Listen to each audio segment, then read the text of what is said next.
Гемпровод иши менен абакта жаткан Алтайымга тарапташтары жаңы жылдык белек катары абаны тазалоочу аппараттарды киргизишти. Бул тууралуу укук коргоочу Рита Карасартованын кызы Касиет Мамырбай жеке баракчасына жарыялады. Абакта күнөсүз жаткан айымдарга белек алып келдик.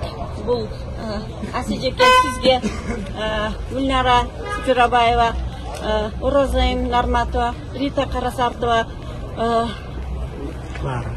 Клара Сорункулова, Суранова Перизат, ушул сиздерге атайын жаңы жылдык белек алып келдик. Бул белекти атайын Москвадан заказ кылып алдырдык. Биздин тарапташтардан сиздерге белек жаңы жылдык бар болуңуздар. Элин жерин сүйгөн күнөө эмес, бүткүл кыргыз эли сиздерди колдойт жана түшүнөт деп билем. Бар болуңуздар. Сиздердей айымдар бар, сиздердей жигиттер бар. Общем, бардыгыңыздарга Алла разы болсун. Биз силер менен сыймыктанабыз. Силер азыркы замандын курманжаны, азыркы замандын кыз сайкалдары, азыркы замандын жаңыл мырзаларысыңыздар. Эскерте кетсек, Гемпроводду коргоо комитетине кирген 6 аял октябрда массалык башаламандык уюштурууга айыпталып кармалган. Президент Садыр Жапаров бүгүн 29 декабрда мамлекеттик сыйлыктарды тапшыруу аземинде Гемпровод маселесине токтолуп, бул иш боюнча абакта отургандар тууралуу кеп козгоду. Гемпровод тилкесин шылтоо кылып, жеке кызыкчылыктарын ишке ашырууга аракет кылган топтор пайда болду, бирок алардын түпкү максаты ишке ашкан жок. Себеби эл маселе кандай чечилгенин толук түшүнүп турушту. Гемпроводду дээрлик 70 жылдан бери кошуна Өзбекстан тарап башкарып келген. Бул жолу биз дагы чогуу башкарууга кирдик. Мындан ары бирге башкарабыз. Азырынча муктаждыгыбыз жок, бирок качандыр бир убакта муктаждык жаралып калса, суу сактагычтын айланасындагы айылдарыбызга суу тартып алуу боюнча жаңы келишимге киргиздик. Биз эки тарап, Өзбек, Кыргыз тарап, муну менен эмнеге жетиштик? Эмнени алдын алдык? Качандыр бир убакта келечекте кокус суу алуу муктаждыгы жаралып калса, ушул келишимдин негизинде суу алуу маселесин камсыз кылып койдук. Эгер мындай норманы бүгүн киргизип, маселени алдын алып чечип койбосок, келечекте эки элдин ортосунда чыр чыгып кетиши мүмкүн. Качандыр бир мезгилдерде суу сактагычтын айлана тегерегиндеги айылдардын суу алуу муктаждыгы келип чыкса, буга чейин келишимде мындай норма жок эле. Бизден агып чыгып келип топтолуп жаткан суудан эмне үчүн биз өзүбүз колдон албайбыз деген маселе көтөрүлүп, биз тараптан эки элдин ортосунда чыр чыгат. Биз бул норманы киргизүү менен эки элдин келечек муундары тынчтыкта, ынтымакта жашашын камсыз кылдык. Эки эл түбөлүк ынтымактуу жашашыбыз керек.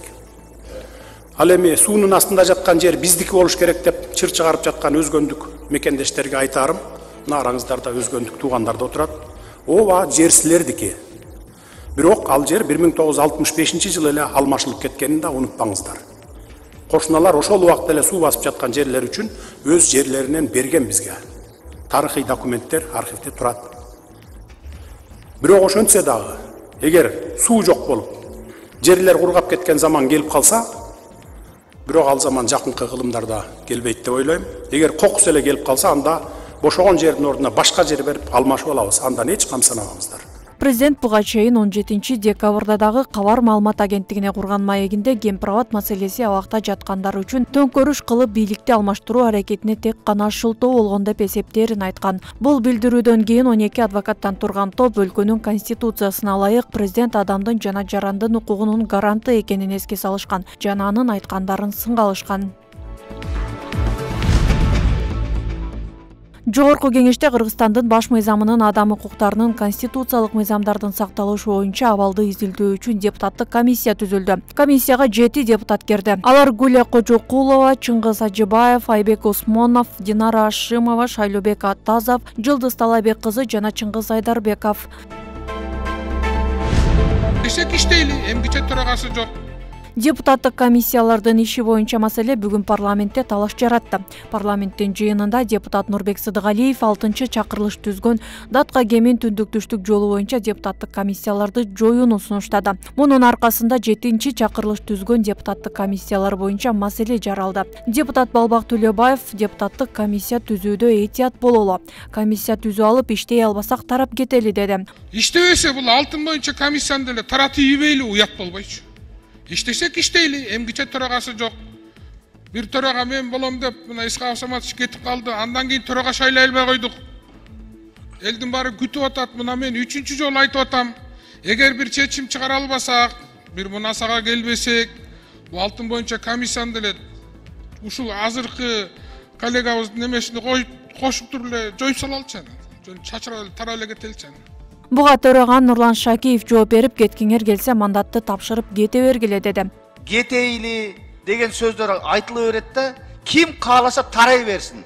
Ким кааласа кетсин мандатын тапшырып.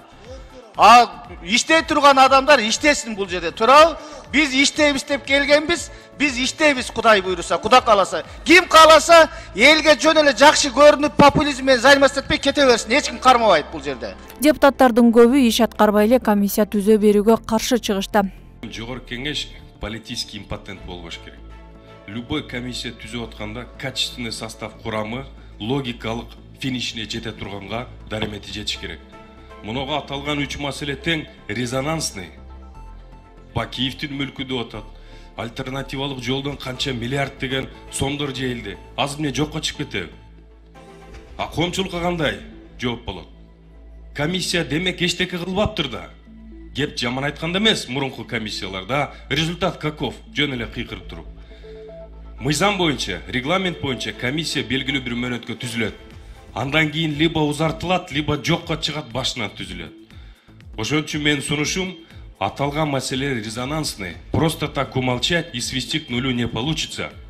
Анан, урматтуу коллегалар, адамдын күнөөсүн бир гана сот аныктайт. Не просто сот, а решение суда, вступившего в законную силу. Эч кайсы бир комиссиянын, прокуратуранын же башка укук коргоо органдарынын полномочия, мандаты жок адамды күнөөлүү дей турганда.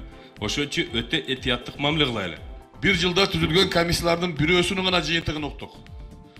Ошондуктан калган комиссиялар жыйынтыгын чыгармайынча мен жаңы комиссия түзүүгө каршымын. Өзүбүздү сыйлайлы. Комиссиялардын санын көбөйтүп алып, депутаттардын азыр эле мына коллегам айтып кетти, сапаттуу болсун комиссиянын курамы деп. Bir комиссияга киргендер 5 комиссия жүрсө каяктан сапаттуу болсун. Ошондуктан комиссиялардын жыйынтыгын күтүп туруп, андан кийин жаңы комиссиялар түзөйлү, түндүк-түштүк жолу, башкабы бүт бардыгыны. Азырынча биз өзүбүздү сыйлайлы дагы, мурда түзүлгөн комиссиялардын төрагалары отчетторун берсин толук.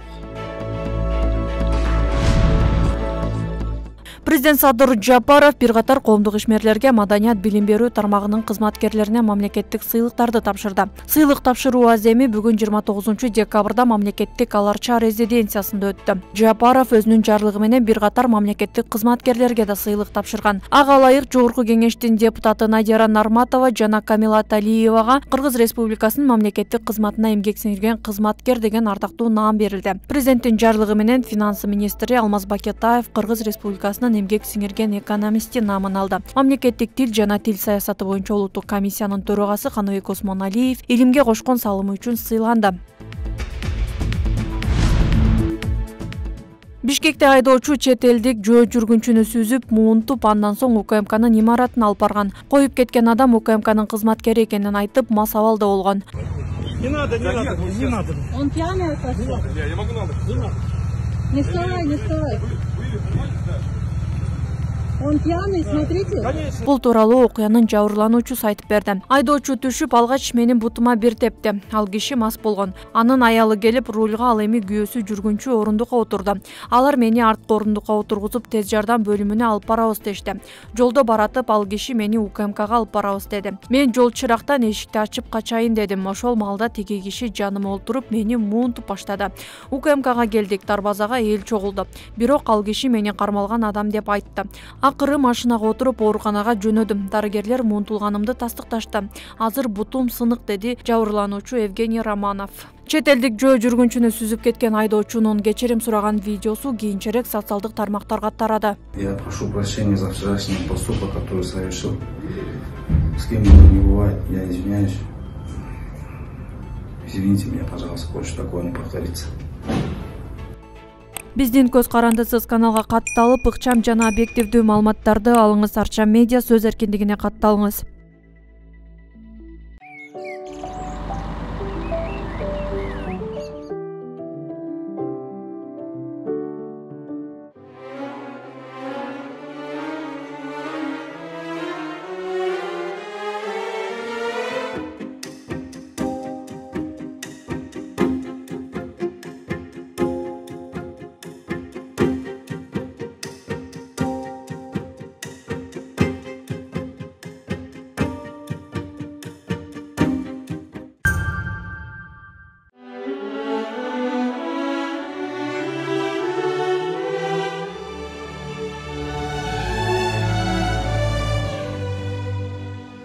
Уважаемые взрослые, водители и пассажиры, если вы заметили факты домогательства в общественном автотранспорте, помогите и сообщите об этом водителю. Остановим обидчиков вместе, не дадим в обиду наших детей, защитим их вместе.